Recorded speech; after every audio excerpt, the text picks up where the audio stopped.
તો અમદાવાદનો બહુ ચર્ચાસ્પદ હાટકેશ્વર બ્રિજ આખરે તૂટશે। શ્રી ગણેશ કોર્પોરેશન દ્વારા હાટકેશ્વર બ્રિજ તોડવામાં આવશે। 3 કરોડ 20 લાખમાં બ્રિજ તોડવાની કામગીરી કરવામાં આવશે। ચોમાસા પછી 6 મહિનામાં કામગીરી શરૂ કરવામાં આવશે।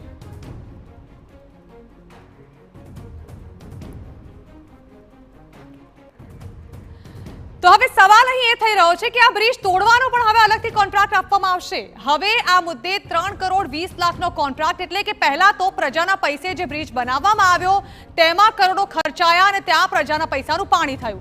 હવે એક અલગ કોન્ટ્રાક્ટરને આ બ્રિજ તોડવાનો કોન્ટ્રાક્ટ આપવામાં આવ્યો છે, જેમાં પણ લગભગ 3.5 કરોડ રૂપિયા ખર્ચાશે, તે પણ પ્રજાના પૈસે જ ખર્ચાશે। એટલે કે હવે સવાલ એ થઈ રહ્યો છે કે શું ખરેખર પ્રજાના પૈસે દિવાળી કરવાનું નક્કી કરી લીધું છે સરકારે? તંત્ર શા માટે આ પ્રકારની કામગીરીમાં કોઈ અલગ નિર્ણય નથી લઈ રહી?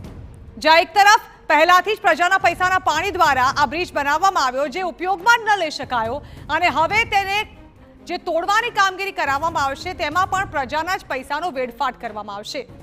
એટલે હવે 3 કરોડ 20 લાખ પ્રજાના ખર્ચાશે અને હાટકેશ્વર બ્રિજ જે ક્યારે ઉપયોગમાં આવ્યો જ નહીં તેને તોડી પડાશે।